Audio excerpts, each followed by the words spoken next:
레위기 7장 22절부터 38절까지 돌아가면서 한 절씩 읽겠습니다. 여호와께서 모세에게 말씀하여 이르시되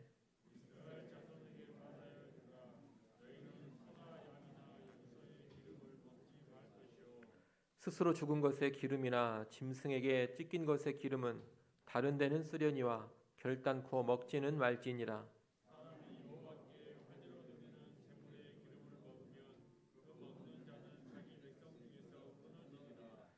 너희가 사는 모든 곳에서 새나 짐승의 피나 무슨 피든지 먹지 말라.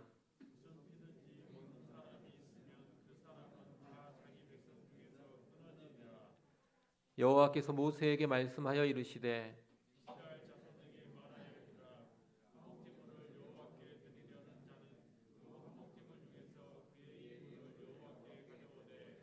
여호와의 화제물은 그 사람이 자기 손으로 가져올지니 곧 그 제물의 기름과 가슴을 가져올 것이요 제사장은 그 가슴을 여호와 앞에 흔들어 요제를 삼고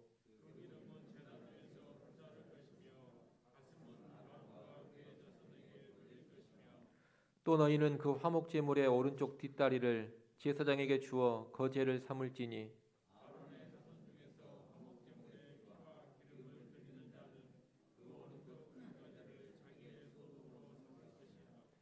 내가 이스라엘 자손의 화목 제물 중에서 그 흔든 가슴과 든 뒷다리를 가져다가 제사장 아론과 그의 자손에게 주었나니 이는 이스라엘 자손에게서 받을 영원한 소득이니라.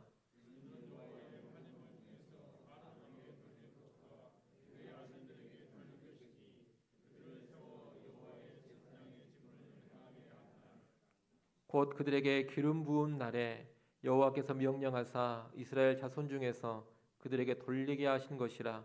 대대로 영원히 받을 소득이니라.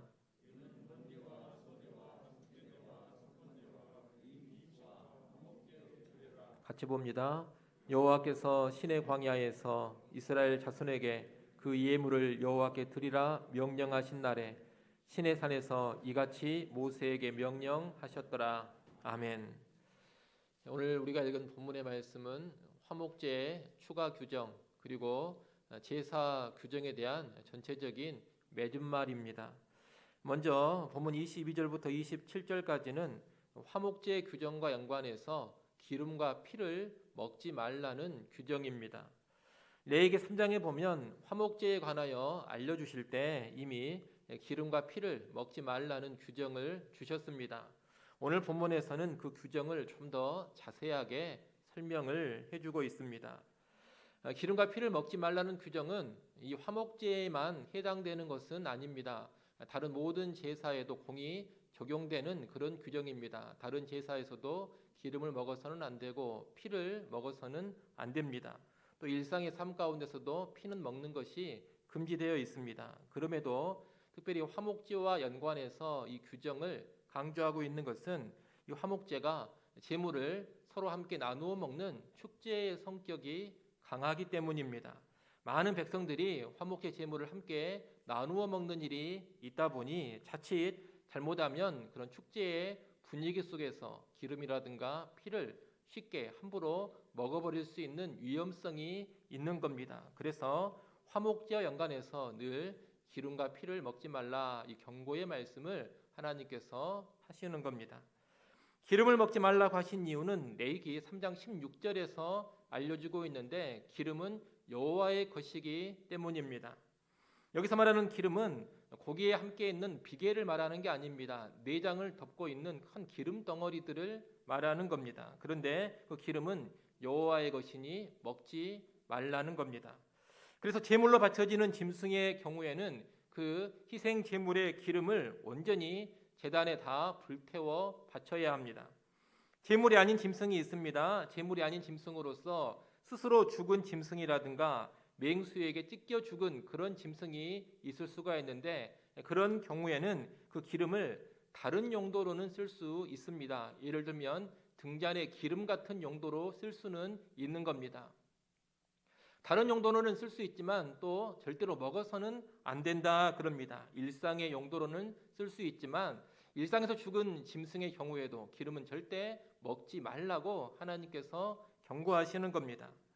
이렇게 기름을 하나님의 것으로 철저히 규정하고 먹지 말라고 명하시는 것은 이 기름의 상징성 때문으로 보입니다.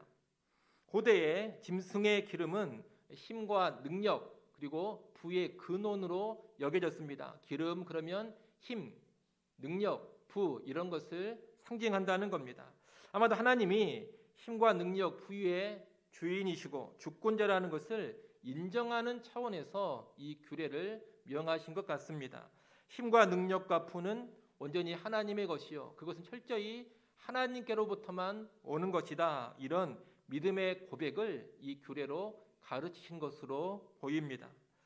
기름을 먹지 말라는 이 규례를 우리가 오늘날 문자 그대로 지킬 필요는 없습니다. 잘 아시는 것처럼 신약 시대에는 율법의 이런 조항으로부터 우리가 자유함을 얻었기 때문입니다. 그래서 구약 율법의 조항들을 문자 그대로 지킬 필요는 없습니다. 다만 율법의 조항들 이런 규정들이 내포하고 있는 정신은 신약 시대에도 변함없이 우리가 잘 알고 붙잡아야 할 것입니다. 여러분 힘과 능력, 부의 주인은 하나님이십니다. 하나님이 그것을 주관하시고 하나님이 주시는 겁니다. 우리가 그것을 인정하며 살아야 한다는 겁니다. 옛날이나 지금이나 많은 사람들이 우상을 섬기는 이유는 무엇입니까? 우상을 섬기는 이유는 다른 게 아닙니다. 그들이 섬기는 그 우상이 힘과 능력을 줄 수 있다. 그리고 부를 줄 수 있다. 그렇게 믿고 있기 때문입니다. 그것을 믿기 때문에 이런저런 헛된 우상, 헛된 신을 섬기는 것이고 또 여러 가지 헛된 의식을 치르기도 하는 겁니다. 오늘날 조상신에게 제사를 지내는 것도 무엇 때문입니까? 물론 겉으로는 효라는 것을 이야기하지만 사실 깊은 이면을 살펴보면 조상을 잘 섬겨가지고 복을 받아야 되겠다. 힘과 능력을 얻고 부유함을 얻어야 되겠다. 이런 마음이 있지 않습니까? 또 어떤 영화라든가 드라마 같은 것을 촬영하기 전에 고사를 지내는 일들이 오늘날에도 많이 있는데 왜 고사를 지냅니까? 이 영화나 드라마가 잘 되게 하는 능력, 힘이 또 이 영화를 통해 돈 버는 것이 어떤 신으로부터 온다고 믿기 때문에 그런 고사를 드리는 겁니다. 그런 것들이 다 하나님이 아닌 헛된 신, 우상이 힘과 능력과 부의 주인이요 주관한다 이런 믿음에서 나오고 있다는 겁니다. 또 꼭 이런 우상들만이 아니라 나보다 높고 힘이 있는 어떤 사람이 나에게 힘과 능력을 주고 부유함을 준다 그렇게 믿는 사람들은 어떻게든 사람에게 잘 보이려고 애를 씁니다. 직장의 사장이나 회장에게 철저히 복종하면서 어떻게든 그 사람 눈밖에 나지 않으려고 합니다. 심지어 하나님을 버릴지언정 힘이 있어 보이는 부유함을 줄 것 같은 그런 사람은 절대로 버리지를 않으려고 합니다. 또 힘과 능력과 부는 전적으로 내 자신에게 달려있다 이렇게 믿는 사람들도 많이 있습니다. 내가 열심히 살고 열심히 노력하기만 하면 나는 힘을 소유할 수 있고 능력자도 될 수 있고 부유함도 획득할 수 있다고 믿는 겁니다.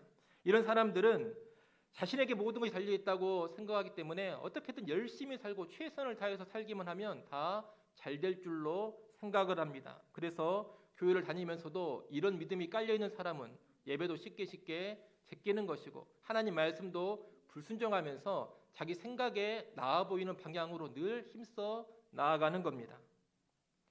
여러분 이렇게 우상이나 헛된 신을 섬기는 자들, 다른 사람을 신뢰하고 의지하는 자들, 또 자기 자신의 힘과 노력을 의지하는 자들 이런 사람들은 다 어떤 사람들이냐? 현대판 기름을 먹는 사람들입니다. 힘과 능력과 부의 주인이 하나님이라는 것을 인정하지 않는 겁니다. 그런 행태를 보인다면 사실 신자라고 말할 수도 없을 겁니다. 예수를 믿는다고 하고 신자라고는 하면서도 하나님이 아닌 어떤 우상이 힘과 능력과 부를 가져다 준다고 믿고 그런 행태를 보이는 자들, 어떤 사람을 의지하는 자들, 자기 자신의 열심만을 앞세우고 의지하는 자들, 이런 사람들은 다 진정한 신자라고 말할 수 없는 겁니다. 오늘 본문 25절에 보면 제물의 기름을 먹는 자는 자기 백성 중에서 끊어지리라 그렇게 하나님께서 말씀합니다.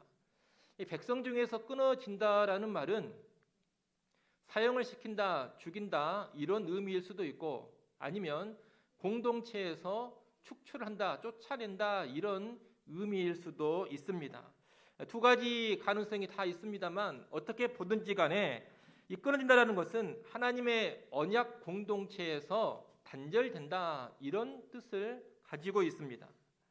하나님의 것을 하나님의 것으로 인정하지 않는 사람, 힘과 능력과 부를 하나님이 주관하시는 것으로 믿지 않는 사람, 이런 사람은 어떻게 되느냐? 언약 백성이라고 할 수 없는 그런 결론에 이르게 된다는 겁니다. 여러분, 진정한 언약의 백성이라면 기름이 하나님의 것이라는 것을 철저히 인정해야 합니다. 힘과 능력과 부가 하나님의 것이요, 그것이 하나님께만 온전히 달려있음을 믿고 살아야 합니다. 다른 신에게 달려있다고 생각하면 안 됩니다. 어떤 사람에게 달려있다고 생각해서도 안 됩니다. 자기 자신에게 달려있다고 생각해서도 안 됩니다. 철저히 그것의 주인은 하나님이시요, 하나님이 주관하시는 것이요, 하나님이 주고자 할 때 주시는 것이다. 이런 믿음을 가지고 살아야지만 진정한 여호와 하나님의 언약 백성, 참된 신자가 되는 것입니다. 우리가 꼭 그런 확신을 가지고서 여호와 하나님을 부와 능력과 힘의 주인으로 온전히 여기고 살아갈 수 있기를 소원합니다. 하나님은 또 피도 먹지 말라 그렇게 명령을 하셨습니다. 피를 먹지 말라고 하신 이유는 레위기 17장으로 가야 나옵니다. 레위기 17장 11절에 보면 피를 먹지 말라고 하시면서 피는 곧 생명이기 때문이다 그렇게 말씀합니다. 피는 생명입니다. 그리고 이 생명은 철저히 하나님의 소유입니다. 그렇기 때문에 생명을 존중하고 생명의 소유, 생명의 주인이 하나님이라는 것을 인정하는 차원에서 피를 먹지 말라고 하시는 겁니다. 이 피에 대한 규례는 레위기 17장에서 본격적으로 다루고 있기 때문에 우리도 레위기 17장으로 가서 좀 더 자세히 살펴보는 것으로 하겠습니다. 이어지는 28절부터 34절까지 말씀도 화목제 추가 규정입니다. 이 부분의 규정은 화목제 제물의 고기 가운데서 제사장에게 돌릴 분깃에 대한 규정입니다. 그 내용에 보면 화목제를 드리는 사람이 화목 제물의 기름과 가슴 부위를 제사장에게 가지고 오면 제사장이 그 기름은 제단에 불태워 드리고 가슴은 요제를 드린 후에 아론과 그의 아들들에게로 돌린다 그럽니다. 31절 말씀을 한번 읽어보십시오. 31절 읽습니다.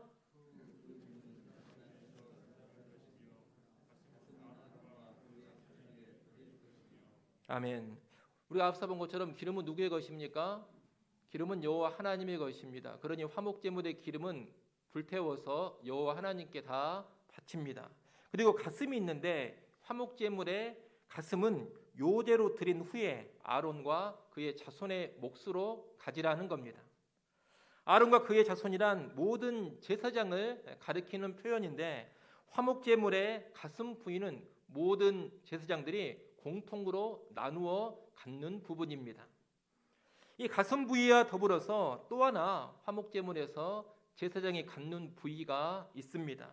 32절, 33절에 나오는데 32절, 33절 우리 같이 한번 읽어보겠습니다. 함께 읽습니다.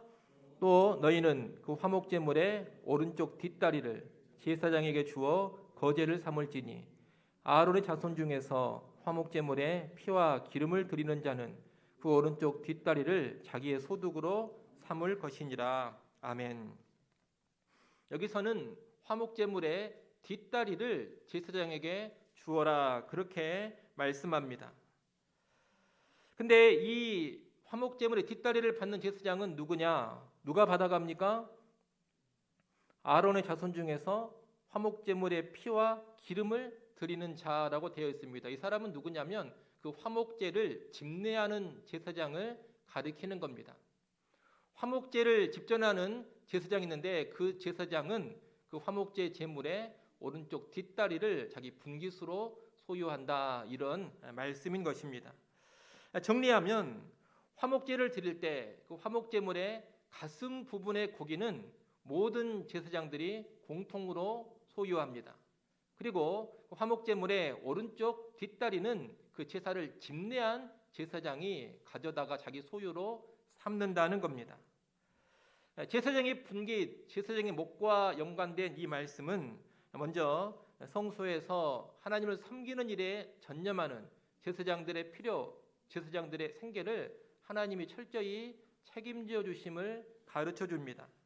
하나님은 자신에게 바쳐지는 제물, 예물을 통해서 제사장들의 경제적 필요를 채워 주신다는 겁니다. 제사장의 목과 연관된 이런 말씀들을 신약에서는 말씀 사역자들의 생계를 교회가 책임져야 한다, 이런 식으로 적용을 했습니다. 고린도전서 9장 말씀으로 우리가 한번 가보겠습니다. 오늘 본문 말씀을 잠깐 접어두시고 고린도전서 9장으로 한번 가봅니다.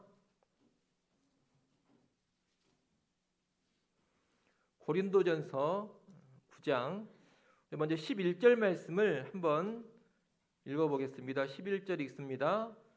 우리가 너희에게 신령한 것을 뿌렸은즉 너희의 육적인 것을 거두기로 과하다 하겠느냐. 아멘.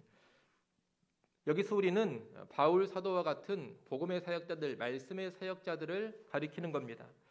사역자들이 신령한 복음, 말씀을 뿌렸으니 육적인 것, 다시 말해서 물질을 공급받는 것이 과한 일이 아니다, 당연한 일이다, 이 말씀입니다. 9장 13절, 14절 말씀도 우리 같이 한번 읽어보겠습니다. 13절, 14절 함께 읽습니다. 성전의 일을 하는 이들은 성전에서 나는 것을 먹으며 제단에서 섬기는 이들은 제단과 함께 나누는 것을 너희가 알지 못하느냐. 이와 같이 주께서도 복음 전하는 자들이 복음으로 말미암아 살리라 명하셨느니라. 아멘. 여기서 13절은 구약에 우리가 좀 전에 봤던 레위기에 있는 말씀과 같은 그런 규례를 다시 한번 언급하고 있는 겁니다. 제사장의 목회에 관한 구약의 말씀들이 있는데 그 말씀과도 같이 예수님께서도 뭐라고 말씀을 하셨느냐. 복음 전하는 자들은 복음으로 말미암아 살리라, 그렇게 명령을 하셨다는 겁니다. 복음 전하는 자들은 복음을 전하는 가운데 구약의 제사장들처럼 필요한 것들을 다 공급받아야 한다, 이렇게 예수 그리스도께서 명령을 하셨다는 겁니다. 주께서 이렇게 명령을 하셨기 때문에 교회는 이 명령을 받들어서 풀타임으로 말씀 사역에 전념하는 사람들의 생계를 책임지는 것이 마땅한 것입니다. 이를 잘 기억하시고 교회는 사역자들의 생계를 보장하는 일에 있어서 책임을 회피하지 않고 그 책임을 성실하게 감당해야 할 것입니다. 물론 여기에는 교회의 책임만 있는 것은 아닙니다. 돈을 사랑하지 않고 물질에 연연하지 않아야 하는 사역자의 합당한 모습도 같이 있어야 합니다. 하지만 우리가 지금 다루고 있는 본문에서는 사역자의 태도를 다루는 본문은 아니기 때문에 교회의 책임만을 강조해서 여러분이 들어야 하겠습니다. 아울러 제사장의 몫에 관한 오늘 본문의 말씀은 적절한 경제 원리도 가르쳐 줍니다. 다시 오늘 본문으로 돌아오십시오. 우리가 방금 전에 봤습니다만 제사를 드리며 수고한 제사장이 가져가는 몫이 있습니다. 어떤 부분을 제사를 직접 집례한 제사장이 가져가라 했습니까? 화목제물의 뒷다리를 제사를 집례한 제사장이 가져갑니다. 근데 그것만 있는 게 아닙니다. 모든 제사장들이 함께 나누는 화목제물의 부분이 있습니다. 어디 부분은 모든 제사장이 함께 나누라 그랬습니까? 화목제물의 가슴 부위입니다. 이것을 보면 분명히 제사를 주관하며 직접적으로 수고한 제사장, 그 사람만 가져가는 몫이 있고 동시에 직접 수고하지 않는 제사장들과 함께 나누는 복이 있다라는 것을 알 수가 있습니다. 우리가 이 두 부분을 균형 있게 봐야 합니다. 이것을 오늘날 경제적인 관념에다가 대입을 시켜보면 어떤 수입이라든가 소득을 무조건 다 똑같이 분배해라, 모든 소득을 사람들이 다 공유해야 한다, 이것은 하나님의 뜻, 하나님의 원리가 아니라는 것을 알게 됩니다. 우리 하나님은 어떤 원리를 기본적으로 가지고 계시느냐? 수고하고 일한 사람은 수고하고 일한 만큼 무언가 더 얻어야 한다. 노력한 만큼, 수고한 만큼 그 사람이 받는 것이 있어야 한다. 여러분, 이것이 하나님의 기본적인 원리입니다. 근데 그것만 있지 않습니다. 동시에 또 어떤 원리가 있습니까? 직접적으로 수고하지 않는 사람은 아무것도 주지 말라. 이것은 하나님이 또 원하시지 않습니다. 직접적인 수고를 하지 않더라도 다른 사람이 수고한 것을 함께 나누어 갖는 그런 원리도 있다는 겁니다. 수고를 했든 안 했든 공동체의 일원이기 때문에 함께 나누어 갖는 그런 부분을 하나님은 분명히 있도록 말씀을 하고 계시는 겁니다. 그래서 우리가 이 두 가지 중에, 이 두 원리 중에 어떤 하나로 치우쳐 버리면 안 됩니다. 세상에 경제 정책이라든가 어떤 이념을 보면 보통 한쪽으로 치우친 경우가 많이 있습니다. 사람이 노력한 만큼 노력한 사람만 다 가져가야 된다, 이런 주장을 강하게 내세우는 사람들이 있고, 또 반대편에서는 일하지 않더라도 그런 사람들도 다 다른 사람이 수고한 것을 나누어 가져야 하지 않겠느냐, 이렇게 주장하는 사람도 있는 겁니다. 어느 한쪽에 치우친 것은 하나님의 원리가 아닙니다. 하나님 그 두 원리의 균형을 적절히 가지고 살아갈 것을 우리에게 말씀하고 계시는 겁니다. 여러분, 많이 수고하고 많이 일한 사람은 그만큼 더 많이 얻고 누리는 것이 마땅합니다. 수고하고 노력하고 일한 만큼 더 많이 얻고 누려야 됩니다. 차이가 일한 만큼 있는 것은 당연한 일입니다. 그런 것을 여러분 절대 부정적으로 보시면 안 됩니다. 그것이 정의로운 것이고 공정한 것입니다.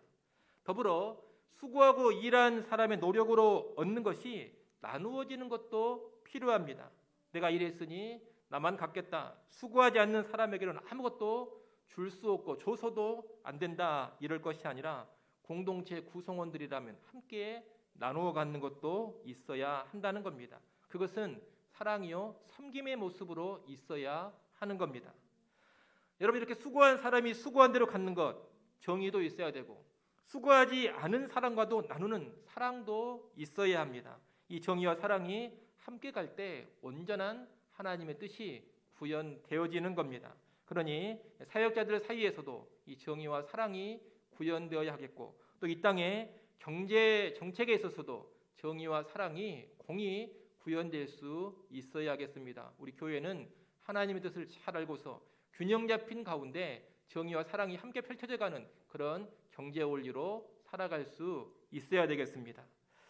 여기까지 해서 화목제의 추가 규정이 다 마무리됩니다. 그리고 35절부터 38절까지는 두 개의 맺음말입니다. 먼저 35절, 36절은 제사의 추가 규정들을 정리하는 맺음말입니다. 우리가 레위기 1장부터 6장 7절까지 말씀은 번제, 소제, 화목제, 속제제, 속건제, 이 5대 제사의 기본적인 내용을 알려주는 말씀이라고 봤습니다. 기본적으로 5대 제사에 관해 알려주고 난 다음에 하나님께서 6장 8절부터 7장 34절까지 그 5대 제사의 추가 규정들을 말씀하셨습니다. 오늘 보면 35절, 36절은 그 추가 규정들을 정리하는 맺음말입니다. 이 추가 규정들은 그런데 대부분 다 어떤 내용들이었느냐? 제사와 연관해서 제사장이 성소에서 먹거나 제사장에게 돌려야 될 목과 연관된 내용들이었습니다. 그래서 이 추가 규정들을 정리하면서 뭐라고 하느냐? 이것은 여호와의 화제물 중에서 아론에게 돌릴 것과 그의 아들들에게 돌릴 것이다, 그렇게 말합니다. 다시 말하면 여호와께서 기름 부어 세운 제사장들에게 주시는 영원한 소득에 관한 말씀들이다, 이렇게 추가 규정을 정리하고 있는 겁니다. 우리가 지난 몇 주간 추가 규정들을 쭉 봤는데 다들 제사장의 몫을 언급하고 있었습니다. 제사가 5대 제사였습니다. 5대 제사마다 다 제사장의 몫이 있었습니다. 기억이 나십니까? 번제는 무엇이 제사장의 몫이었습니까? 번제를 드릴 때는 번제물의 가죽이 제사장의 몫입니다. 소제를 드릴 때는 무엇이 제사장의 몫입니까? 곡식 제사인 소제를 드릴 때는 소제의 일부분만 하나님께 태워 드리고 나머지 소제 전부는 제사장이 자기 소유로 삼습니다.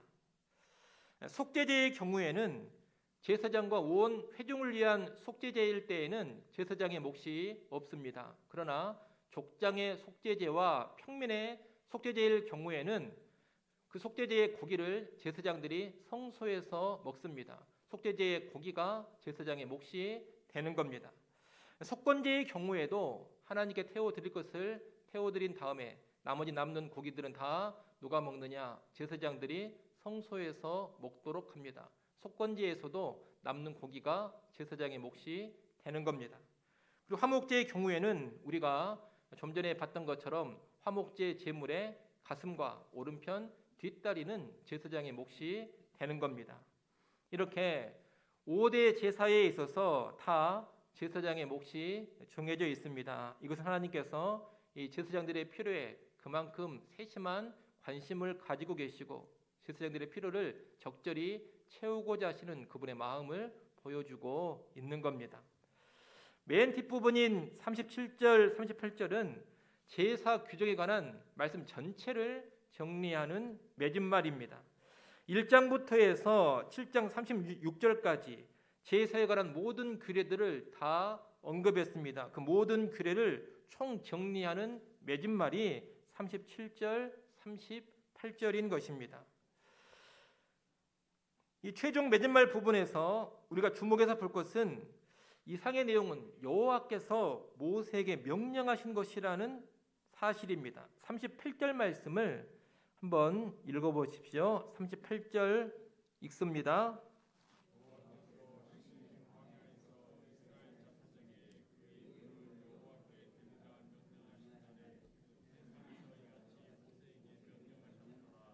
아멘. 누가 명령하셨다고 합니까? 여호와께서 명령하셨다. 그렇게 말씀하고 있습니다. 제사 그리고 제사에 관한 모든 규례는 다 누가 명령하신 것이냐? 여호와께서 명령하신 겁니다. 여러분, 제사는 사람이 만들어낸 게 아닙니다. 하나님께서 명하신 겁니다. 제사를 드리는 방법도 사람이 임의로 만드는 것이 아닙니다. 여호와께서 알려주신 그런 방법들이 있습니다. 여호와께서 명하신 제사를 여호와께서 명하신 방법으로만 드려야 된다. 이것이 성경의 가르침인 것입니다.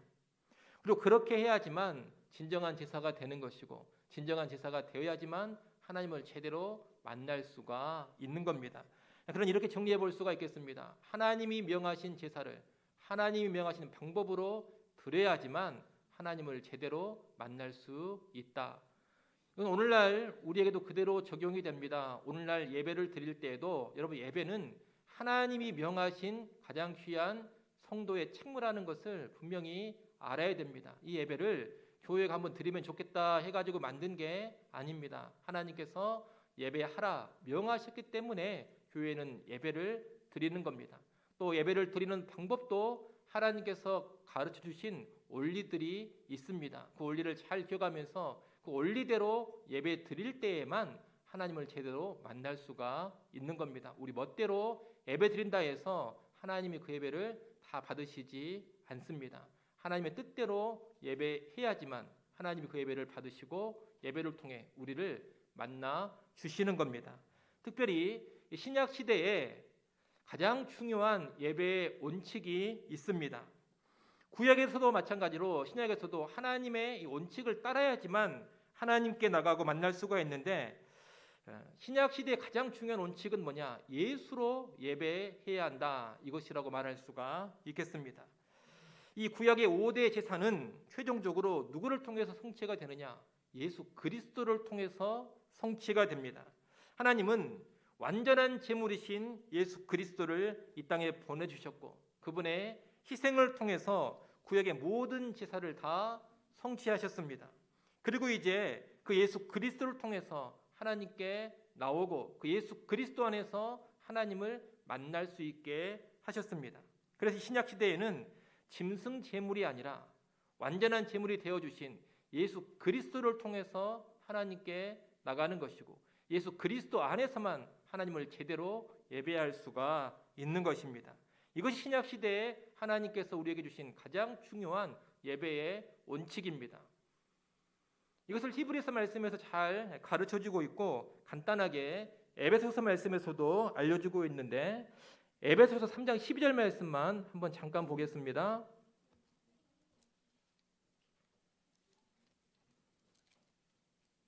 에베소서 3장 12절입니다.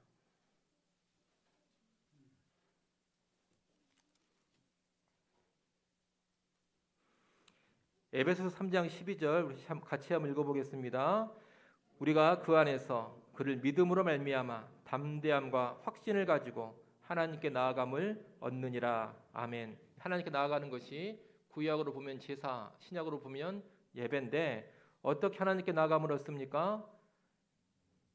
그리스도 안에서 그리스도를 믿음으로 말미암아 나가는 겁니다. 예수 그리스도를 믿는 믿음을 통해서 담대함과 확신을 가지고 하나님께 나갈 수 있다. 이렇게 신약은 이야기를 하고 있습니다.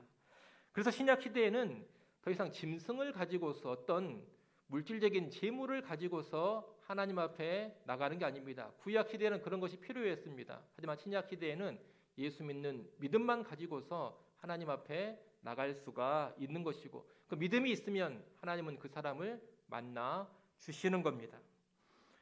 그러나 여러분 우리를 위해서 피 흘리신 예수 그리스도를 구주로 믿고 그 예수를 의지하면서 늘 예배하시기 바랍니다. 하나님은 그 예배만을 받으십니다. 예수 아닌 다른 길, 다른 방식으로는 절대 하나님을 예배할 수 없습니다. 그래서 예수님께서도 요한복음 14장 6절에서 뭐라고 하십니까? 내가 곧 길이요 진리요 생명이니 나로 말미암지 않고는 아버지께로 올 자가 없다. 그렇게 말씀하셨습니다. 사도행전 4장 12절에서는 또 예수님의 제자들이 뭐라고 선언합니까? 사도 베드로가 뭐라고 선포했습니까? 천하 인간의 구원을 얻을 만한 다른 이름을 우리에게 주신 일이 없다. 이렇게 선언을 했습니다. 이런 말씀들이 결국 무엇을 가리키는 것이냐? 신약 시대에는 오직 예수를 통해서만 예배하고 예수를 통해서만 하나님께 나갈 수 있고 예수를 통해서만 하나님을 만날 수 있음을 말하는 것입니다. 여러분 오늘 우리가 예배를 드릴 때마다 짐승의 제물을 잡아다가 드릴 필요가 전혀 없습니다. 예수를 믿는 믿음을 가지고 예수 그리스도를 의지하여 나가면 됩니다. 번제든 소제든 화목제든 속죄제든 속건제든 모든 제사를 그 어떤 짐승의 제물 없이 예수 안에서 다 드릴 수가 있습니다. 짐승의 제물 없이도 우리가 예수 안에서 나를 번제로 바칠 수 있습니다. 아무것도 없다 하더라도 예수 그리스도를 믿는 믿음 안에서 감사의 제사를 얼마든지 드릴 수 있습니다. 예수 안에서 회개하며 제사함 받는 것이 짐승 없이 얼마든지 가능합니다. 예수 그리스도 안에서 구약의 모든 제사, 모든 예배가 다 가능하다는 것입니다. 이를 꼭 기억하시고 언제나 예수 그리스도를 믿는 믿음을 가지고 예수 안에서 온전히 예배하는 우리 모두가 될 수 있기를 간절히 소원합니다. 기도하겠습니다.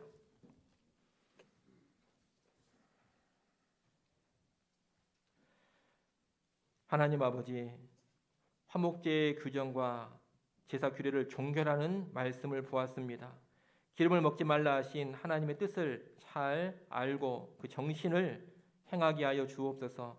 여호와 하나님께서 힘과 능력과 부의 근원이요 주인이라는 것을 알고 인정하게 하시고 여호와 하나님의 그 주인됨을 인정하는 삶, 이 땅에 하루하루 살아가게 하여 주시옵소서. 제사 때 제사장에게 돌려야 할 몫이 있음을 보았습니다. 사역자들의 생계를 주의 말씀 따라 잘 책임지는 교회가 되게 하시고 또한 수고하고 일한 대로 얻고 누리되 나눔에도 소홀하지 않는 그런 경제 원리로 살아가게 하여 주옵소서. 예배할 하나님의 뜻대로 명령대로 예배하기를 간절히 바라고 원합니다. 인간 중심의 예배가 되지 않게 하시고 철저히 하나님 중심의 예배가 우리 교회에서 올려지게 하여 주옵소서. 특별히 예수 그리스도 믿고 예수 의지하여 예배하기를 하나님이 원하시고 명하셨음을 깨달아서 이 신약의 시대에 예수 믿는 믿음으로 예수 의지하여 예배하는 모든 주의 백성들 되게 하여 주옵소서. 예수님의 이름으로 기도드리옵나이다. 아멘.